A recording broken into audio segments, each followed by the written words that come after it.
The views expressed in this episode, as with all episodes of the podcast, are purely host opinions. The content on this podcast should not be taken as indisputable fact. This podcast is for entertainment purposes only.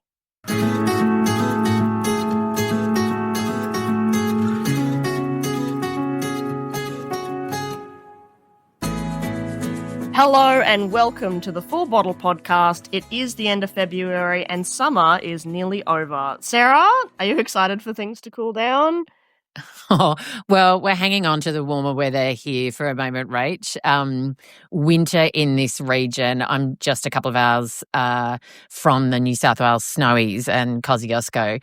So winter here can be pretty harsh and we tend to dread it. It seems to drag on and on and on. So thankfully, at this point in time, it's far from cooling down. And at the Congress, we're looking at some fairly warm weather too in Griffith and Leeton towards that March 18 to 20 period over there. Kind of like it looks like the kind of high 20s, according to those longer term forecasts. It's just still funny to me. Sometimes hearing high 20s is warm. I'm so used to like being you high in Brisbane, being so high 30s, or even like from North Queensland, it's the high 30s. I'm like yes. being like, getting a bit there.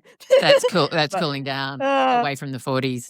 But yes, no, all of us here at Citrus Australia are getting ourselves ready to head to Griffith for the event. We're going to have a little bit more information on that later for you guys. But yes, it's very exciting. Things are really, really ramping up for us. It is. Gosh, it feels like it's literally around the corner. No, not literally. That's silly. It is around the corner. And of course, the Australian Citrus Congress is not just us. It's not just about Citrus Australia.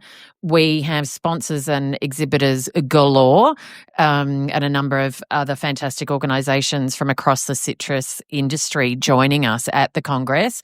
And Rach, one of the more important ones is Hort Innovation, who is our principal R&D partner for the event, but also an industry partner for us at Citrus Australia. They obviously have a huge impact on the work that's done, not just for citrus production, but throughout the horticulture sector. And we're really, really excited to have them take part in the Congress. They're going to have Jesse Reeder, who's going to be speaking on one of the panels, and they've also got a booth there for the Trade Expo, so they'll be around all day to answer any questions or have a chat with anyone there, which is fantastic. Yeah, it is. And today, for this pod, we are being joined by Sharon, who is Hort Innovation's industry comms manager.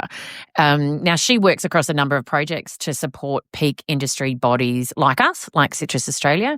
She's a former journalist and she hails from South Australia. We're pretty excited to talk to you, Sharon.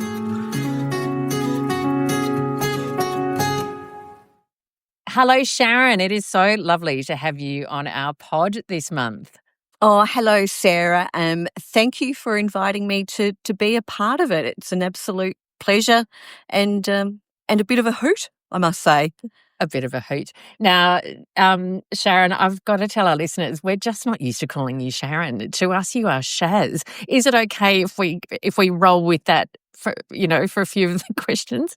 Oh, absolutely. I do get called all sorts of names, but Shaz is one that I respond to most frequently. So Shaz is good for me.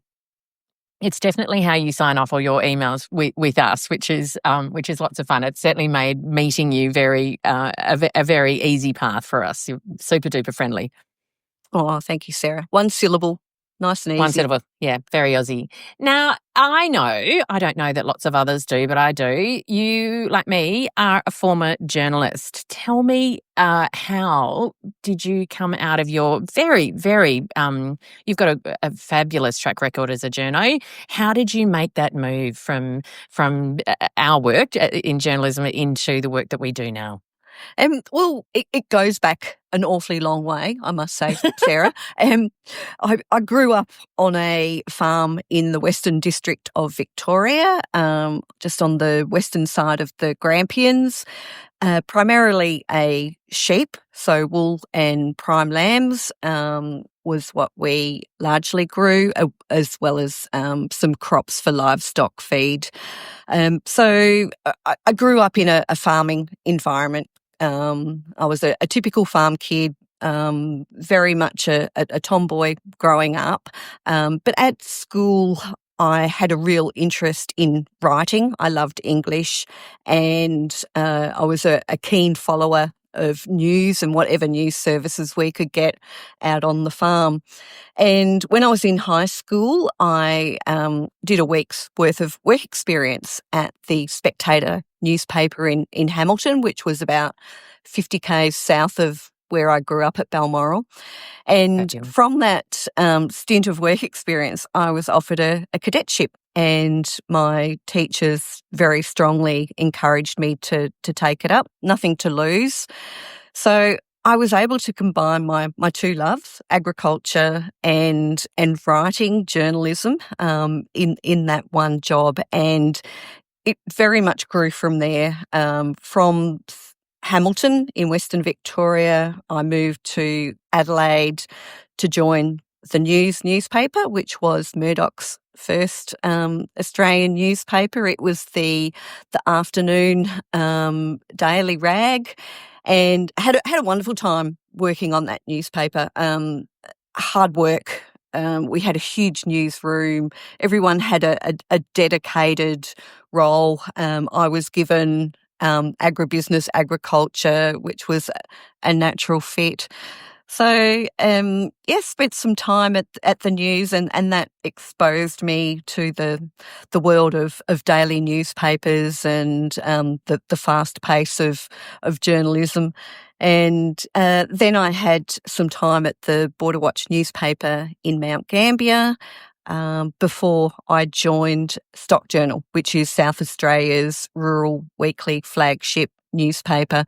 And fortunately, I was at Stock Journal for around 8 years and was the editor there before I left to start a family.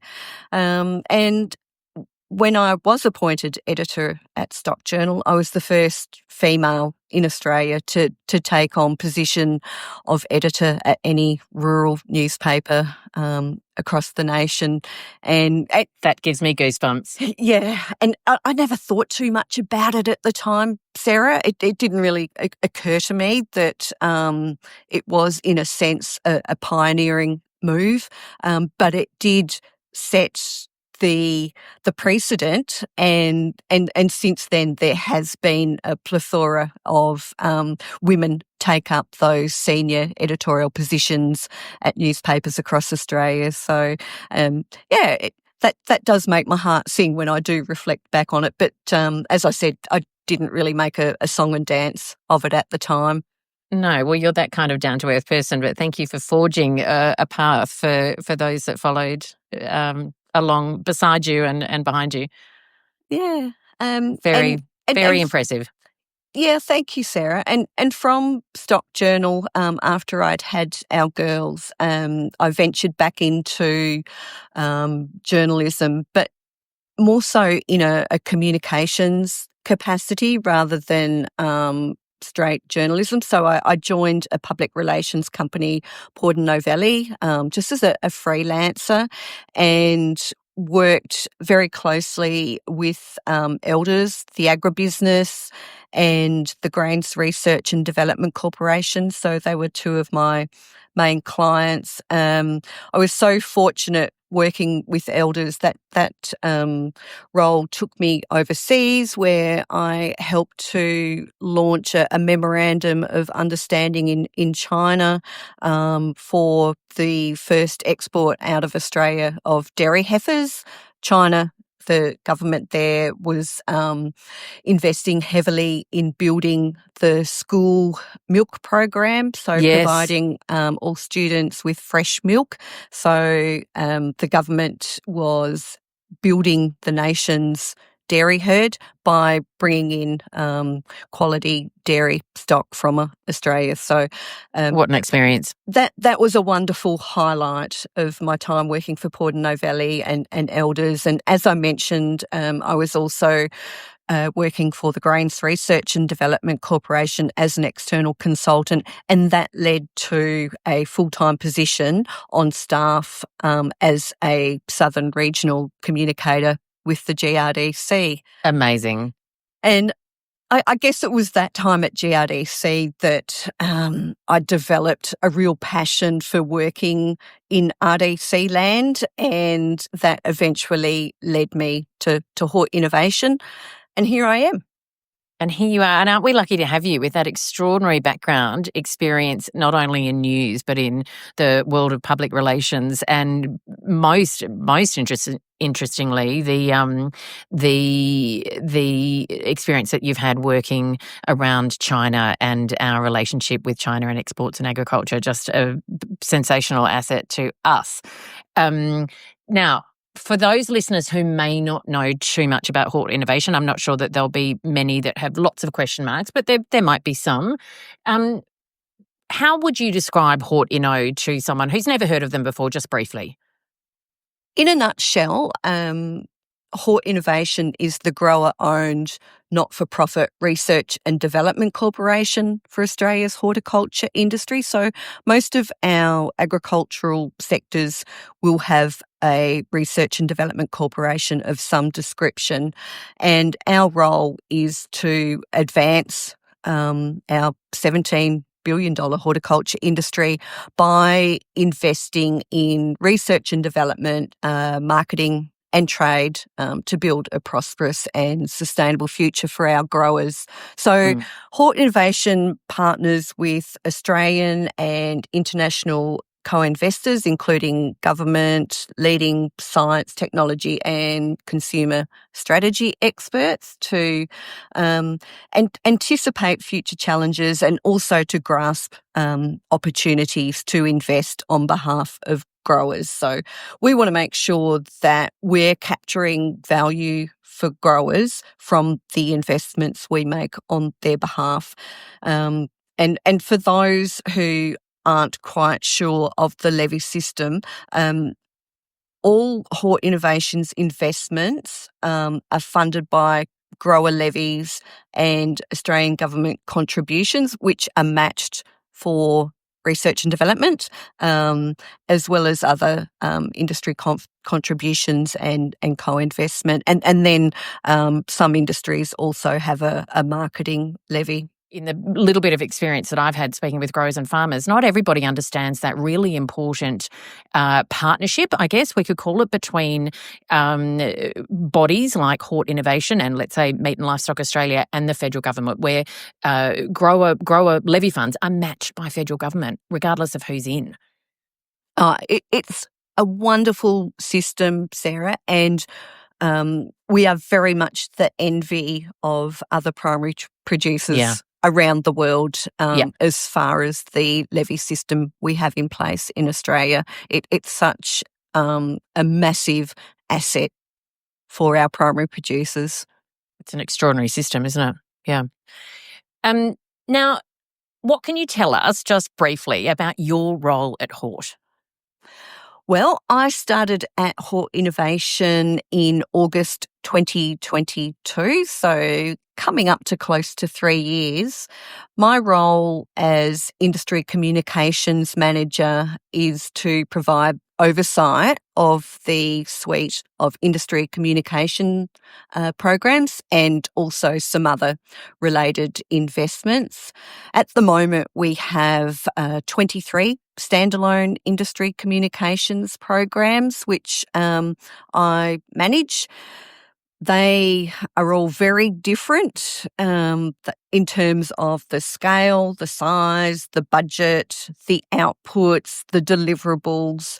So very wide-ranging. Some are quite chunky, multi-million-dollar projects, and others are much smaller investments. But each offers so much value to the respective industries and particularly the growers. So some of the outputs, or what we describe as deliverables, that are produced through these communications programs include magazines, electronic newsletters, social media, videos, podcasts, as per this one, field days, case studies. There's a whole raft of communications outputs that are being generated out of our wonderful industry communications programs. And each of those is being led by what we describe as a delivery partner, and in many cases, the peak industry body is the delivery partner for those communications programs. So do you refer to us, Citrus Australia, and our little comms team? Do you refer to us as a delivery partner, or are we just a PIB, a peak industry body? How do you refer to Citrus Australia, I suppose? As far as my role goes, Citrus Australia is our delivery partner for the Citrus Industry Communications Program, and partnership is key here, Sarah. It's so important that Hort Innovation is seen as a true partner of industry and has a collaborative, supportive relationship with our delivery partners. Yeah, okay. And I mean, I know you don't need to be Einstein to work out that horticulture covers an enormous range of things, but is citrus maybe one of your favourites? Well, I can't allow myself to play favourites. Yeah, you can. Oh. But look, I do enjoy a really healthy working relationship with Citrus Australia and the communications team. So yourself and Sarah, particularly Rach.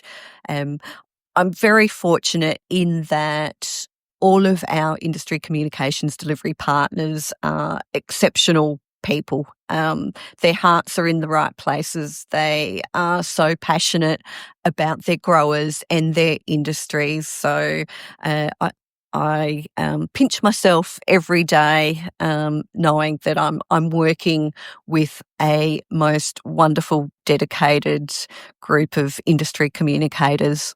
Yeah, definitely. We love to share the love in horticulture. I found it's really great. I know Table Grapes has a head office in Mildura with us, which is always fun to see them around.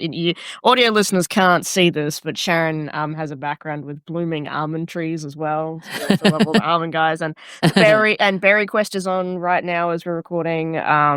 And it's just always great to hear from everyone within the entire sector. But going back to citrus, obviously, is the most important one right now. Could you give us like a bit of an insight of some of the standout citrus-specific projects that you're working on, particularly from like an R&D perspective, or just anything? What's kind of the key things that you guys, along with us as delivery partners and assistants and everything, that you guys are working on and investing in?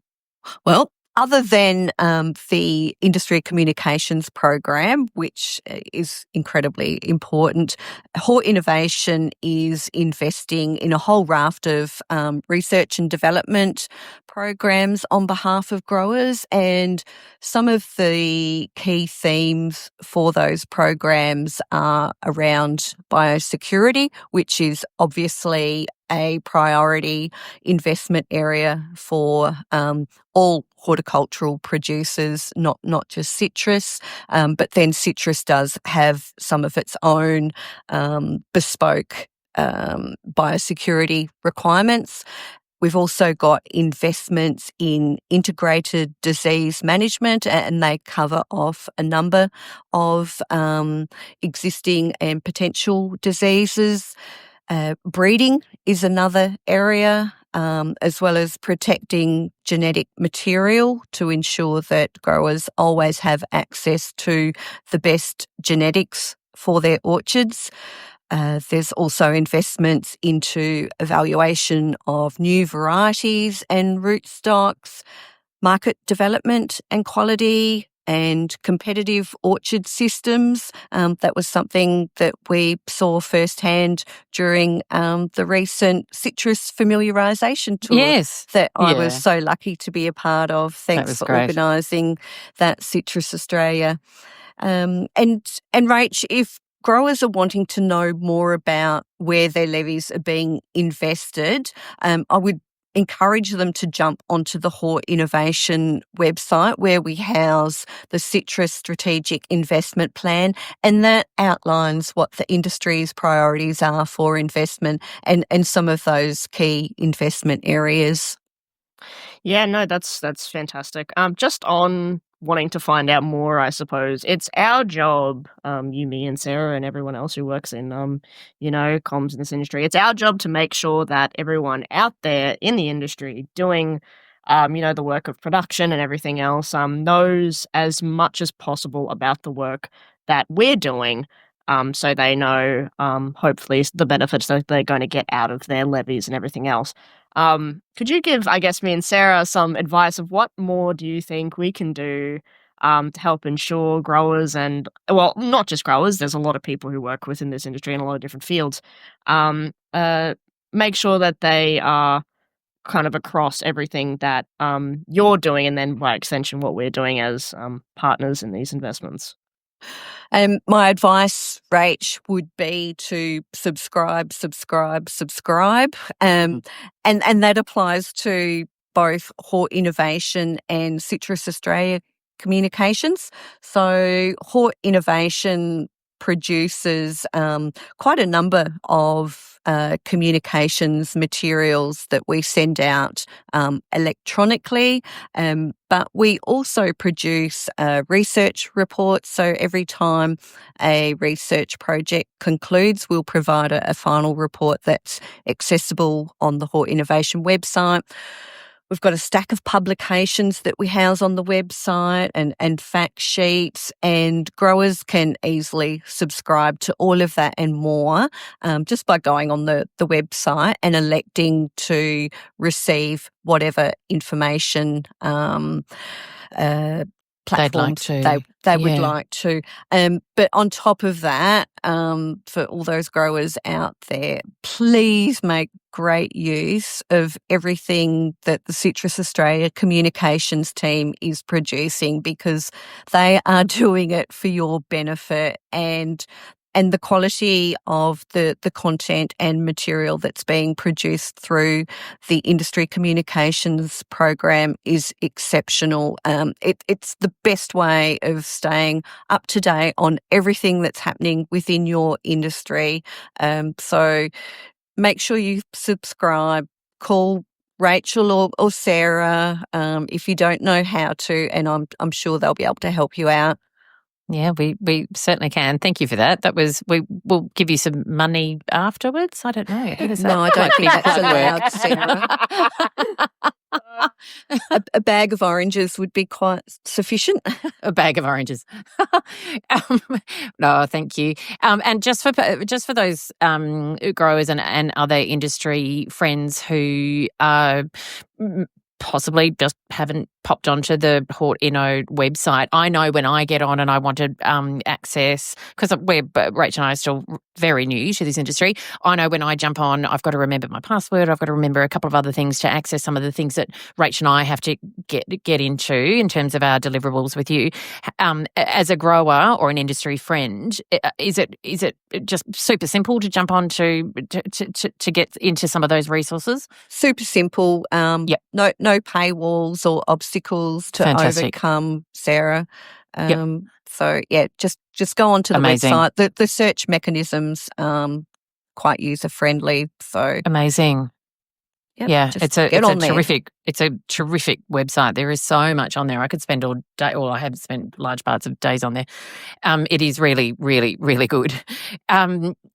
Thank you, Shaz. Now, I guess one of our favourite topics, I think Rach and I and the rest of the Citrus Australia team has been, it is safe to say, living, eating, breathing and sleeping, the upcoming, Citrus Australia's upcoming annual Congress in Griffith and Leeton in March from 18 to 20. If you haven't got your tickets yet, we are almost at capacity. There is, in fact, Shaz, you'll be delighted to know, we've got a bit of a waiting list even for some of those events that are part of the Congress. we are absolutely thrilled at the interest that has come about. We know that you are going to be there, or Hort Innovation is going to be there, and we are very excited to see you there. Yes, and Hort Innovation is also excited to be there.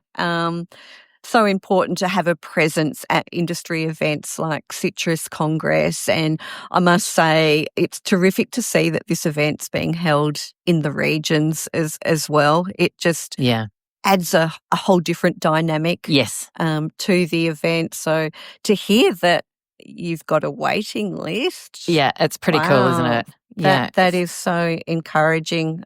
Well done to all involved. But yes, Hort Innovation will be represented at the Congress, and we'll be there to update growers and others on everything new that's happening at Hort Innovation that is of relevance to the citrus industry, and that will include updates on our levy-funded investments, and we'll have a stand there, so please drop by, say hello to the Hort Innovation team, because we would love to have a chat to you and talk to growers about, you know, their challenges and their needs, and what we can do as an organisation to support them as best we can. Yeah, fantastic. I know you're on the road nearly every week, aren't you, Shaz? Will you be able to make it? I do hope so. Yes, being on the road is part of my job, which I love. You know, my happy place is in grower land. So any opportunity to get out and about and talk to growers, I grasp with both hands. Yes. I've just come back from Queensland, Rachel's home state, where I've been out to the Chinchilla Melon Festival. Oh, and, I love that. Catching up with wonderful growers and others up there. And then I also attended the Green Life Industry Conference. So all those involved in the nursery industry went on a wonderful tour where we visited retail and wholesale nurseries and looked at, you know, some of the incredible innovation that's happening in that industry. So, yes, for growers to have exposure to all that is new and exciting in industry, events such as the Citrus Congress are an absolute must. So get along if you can, please. Well, we've got our fingers crossed that we actually get to see you there, Shaz, at the Woodside Hall. Again, the Congress is from March 18th to 20th. It's in our diary. I'm sure it's in all our listeners' diary. And fingers crossed we'll get to see you there as well, Shaz. Thank you so much for giving us some of your precious time today. My absolute pleasure. Thank you, Rachel, and thank you, Sarah. So, Rach, isn't she a fabulous person to have on the podcast? So interesting. Oh, she's fantastic. Just wonderful to chat to just on the day-to-day and also today, obviously. It's fantastic to hear what Hort Innovation is up to and where we can see them in the Congress in March. It's going to be great to, you know, hear from them and hear what they have to say for all of the lovely growers and other industry people that are going to be there.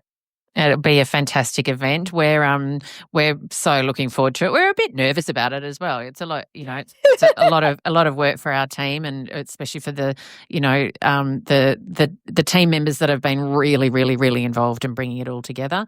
And you know, those events that take so much work, don't they? You know, the awards dinner, the golf event, the field day.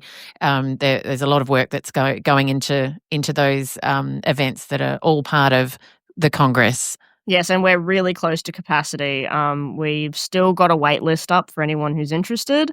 But yeah, we're getting really close to filling those seats, which is really, really exciting. It's great. There's going to be so many That people there. is. We get to say hi to everyone. It's going to be really exciting for you and me to be able to actually meet a lot of these people face to face. See some of these people that we've been working with closely over the last 6 months. It'll be good fun. So we've got the golf event, the AGM, and the welcome event on March 18. And then on March 19th, we've got the Trade Expo and the awards dinner, which will be really exciting to see who's won some of those fancy Citrus Australia industry awards. Yes. And then March 20, we've got the field day at Morricombe Orchards, which is going to be an exceptional display of all sorts of things, sponsored by G2 Netting. So for those who are lucky enough to be coming along, as we said, we are practically at capacity for everything. There's a waiting list there for some of the events, but we're pretty much booked out. For those of you who are lucky enough to be coming along already, all the information you need about the Congress and what's going on around all those different events, please do go straight to Citrus Australia's website and our very special Congress page that has all the information on there that Rach and I have been putting up there. Rach, what's the most important thing to have a look at on that page? Definitely our program. So we now have if you go to the main webpage, you'll see a subpage for the program. It's got a list of all of our speakers, all the topics they're going to be talking about, where everything's going to be, so you don't get lost if you're visiting Griffin for the first time. Yeah. It's going to be really exciting, so you can get a nice little heads up of and see who might be there that you want to go see. The field day is obviously a big day over a big area of Morricombe Orchards, so you might not be able to get to everything, so it's good to have a look and see what organisations are there and what they're showcasing, so you can get the most out of the day for you and your organisation and your business and what you want to see out of it, because everyone's coming here for something different. Yeah, so having your mobile in your hand will be a very good idea, provided where there's service, so you can jump onto that page anytime you need to find out who's who in the zoo and where you can find them. And that's all for us for this one. It's going to be really exciting to share all of our thoughts post-Congress in our next podcast, which is going to be very exciting. Yeah. But until then, we hope that all of you have a lovely month. We hope to see a lot of you at the Congress, and that's it. End of February. See you soon, Rach. See you soon, Sarah. Bye. Bye.